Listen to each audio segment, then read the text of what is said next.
That is very impressive cutting power. Now, on the same tree, we're going to see how the cold steel Rajah compares to a fixed blade in chopping. This is sawed Tech Bowie.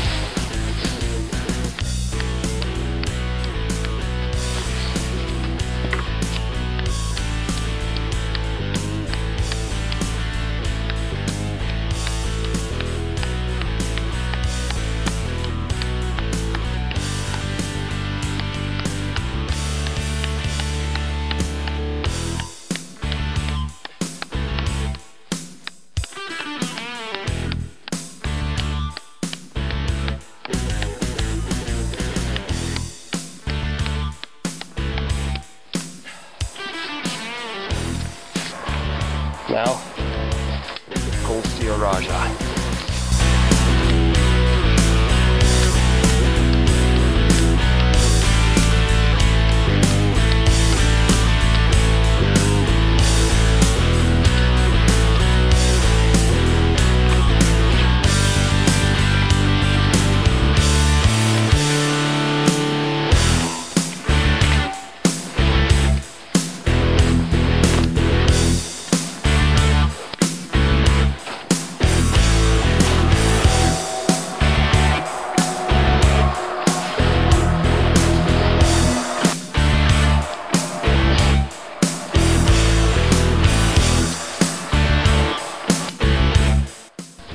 I've had experience with quite a number of different so-called tactical folders, and let me tell you, I've never seen a folding knife with the cutting performance of this cold steel Rajah. Hello everyone, Kukris LL coming at you with another knife review, this one on the cold steel Rajah 2. I think the first thing that anybody notices about this knife, or the first thing that strikes them when they see this thing in person, is its massive size.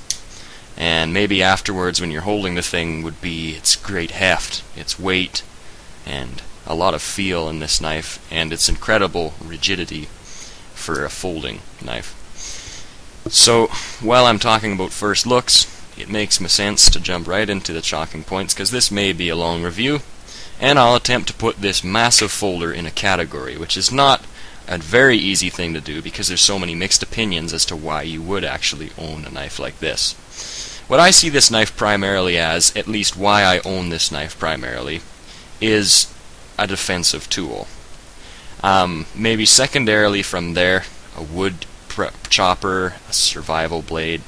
I don't really recommend such a knife as this because it is a folder for a heavy use wood cutting such knife. As I've demonstrated in the cutting tests video, it is more than capable, and as a matter of fact more capable than a lot of fixed blades out there as a wood chopper. But in the end this is a folding knife, and this locking system, I'll get into more of this later, is very strong, but I still think primarily you should use a fixed blade for a heavy use wood unit. So maybe finally afterwards you could say that this knife is also a collectible item.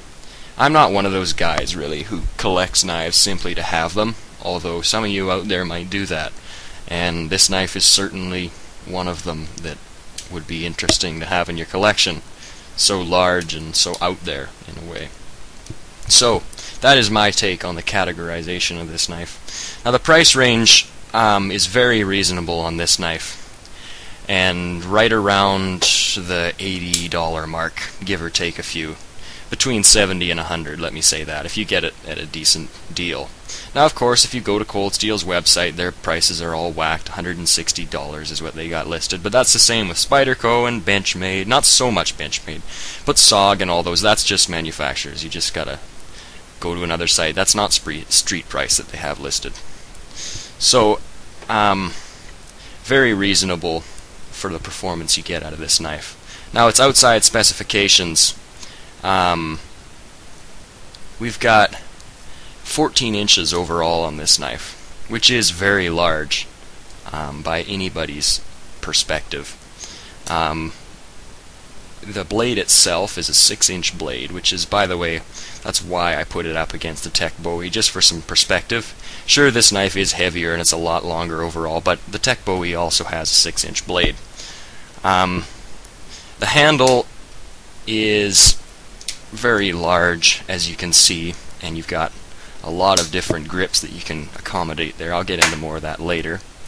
But, I'm going to drop this knife if I'm not careful here. But there's some of the outside specs on that. Now the carry method is this pocket clip that Cold Steel makes here.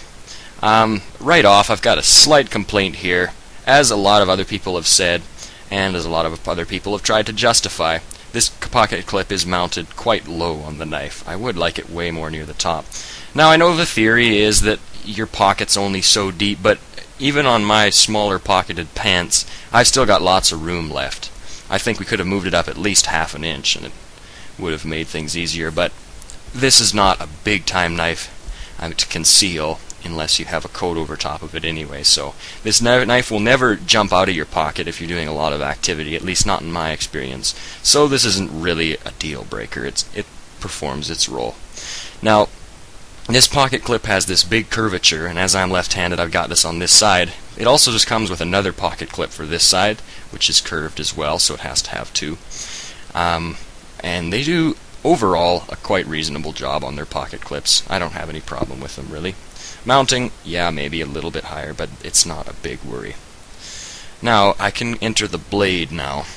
The shape is the Kukris shape by, I think it came from Nepal originally. Now, I'm not going to try and give you all the history of all the Kukris and Gurkhas and all those names and try to define them all, but if you want to look that up, there's lots of interesting reading to be done, but essentially what a kukri is when you've got this slight curvature on the top here and a lot of steel hanging out down here. In other words, a lot of really near the end, or to the tip rather, of steel and heft. And in the end it makes an awesome chopper and slasher. Some people knock the kukris for not being quite so good of penetrators, and I suppose that's true. It may not be as good of a penetrator as, say, a drop point blade. Here's a soggy just here, for example. This is definitely a lot pointier and probably will penetrate better, but you've got a 13-ounce knife behind you, and that certainly will fulfill penetrating roles. Trust me, it works more than adequate. So, that's the shape. Now the grind is fully flat ground, which is quite good in a knife like this. I wouldn't want this saber ground or anything like that. It'd be too heavy, and some people say this makes a better wood chopper. I don't really believe that, but there you have it. It's a fully flat ground. Now the steel in this is Aus 8, which is quite a reasonable medium quality steel. They've got that, you'll see a lot of that out in Cold Steel and SOG and all them. I have no problems with it.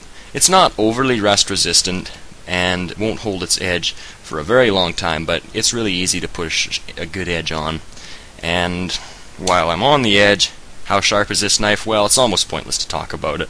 It's a fully flat ground blade with a decent angle on it, and Aus 8 steel. It's going to be sharp, and yes, it's razor right now. And the locking mechanism. This is Cold Steel's triad locking system. Check their website if you want to see all about how that works. In the end, it's one of the strongest mechanisms out there. I like it a lot. It really helps for smooth deployment, and it's overall a great mechanism. Very strong. I think they were hanging 400 pounds off the knife or something like that, and the lock didn't fail, but check that out if you want to see more information on it. Now, the method of blade access and its speed. Well, it's this ambidextrous thumb stud on the top here, which some people may have trouble deploying. It's definitely quite a reach for your thumb to get over there, but there's so much steel towards the end that once you get that swinging, it'll snap right out with no trouble at all.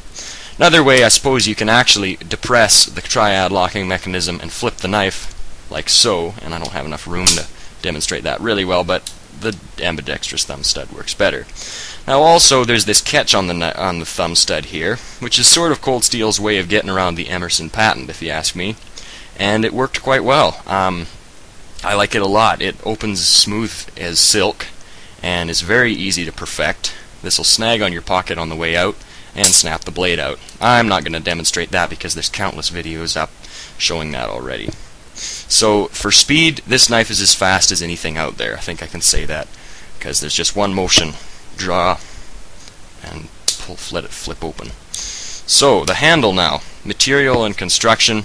This is Grivery, which is it's similar to micarta and G10. They're all around the same sort of materials, and this is another quite good quality. I haven't found anything wrong with this or heard anything wrong with Grivery. It's also got these stainless steel liners on the inside to make it stronger yet, and they're not milled out or anything like that, and some people wish they were. I've heard some complaints about that. Maybe it would keep the weight down a little, but if you're going to pack a knife this large, I don't think you're very concerned about weight, and so you just as well have it as strong as possible. Now the ergonomics and the feel of the handle are very good. It supports a very large amount of grips, and I'll get into that once we get to the extras here, but the feel of the knife is awesome. It's really rigid, as I've said before, and overall I love it. Now, the extras, I'll put these in the extras even though maybe these are primary. Here's the different grips that this supports. You can snake right up in this area here and get lots of control over the blade. And you can also move back into a classic grip right here, right near the base of the blade. This is a great grip for a large percentage of your usage. You can go in the middle here and sort of have a balance between control and chopping capabilities. This is my favorite grip right here for chopping and probably in a defense use. Got the most reach and it's really secure. Not a lot of control, but that's not the grip what it's for. Now also you can put one of your fingers in this indentation here and get even more reach out of here, which this is starting to become a little bit insecure, so I don't know if that's the best grip, but there you have it. There's some more. And in reverse grips, all the same is true. I don't see myself using Kukris in a reverse grip, not on my life, but it will support that quite well. Another thing is this lanyard hole on the back, another extra they throw in, so maybe if you're going to use this knife for a lot of wood chopping, you might want to throw a lanyard on that, maybe to help you extract the knife from your pocket as well. Not a lot else we can add about the extras here. On the back of the handle as well, it is very solid and would make a great non-lethal impact device. And everything put together, we'll just go to there. How does it fulfill its role that I see it's supposed to? Overall, I'd say just awesome. There's almost nothing wrong that I can say with this knife, except maybe that I wish that clip was a little bit higher. Other than that, I can't think of one thing that I would change on this knife. And for the price point, it's an awesome deal. Before I go, I will just say if you're really interested in getting an awesome wood chopper, you may want to look into some fixed blade Kukris. I think this locking mechanism, it has been proven to almost never fail, and people have thrashed on it to no end, but in the end it's still a folding knife. Fixed blade will serve you much better. Maybe something along this guy. Tiger Shark. This is what you have to do if you want a Bowie shape. You got to get something this large before you'll out-chop something like this. And this Tiger Shark will indeed out-chop this knife, but this is kind of inevitable that it will do that. And I don't want to create two different reviews here, so we'll just stick on this knife. Overall, I give this knife 5 stars. Thanks for watching. Completely awesome blade, the Cold Steel Rajah 2. See you later, and good luck in all your adventures.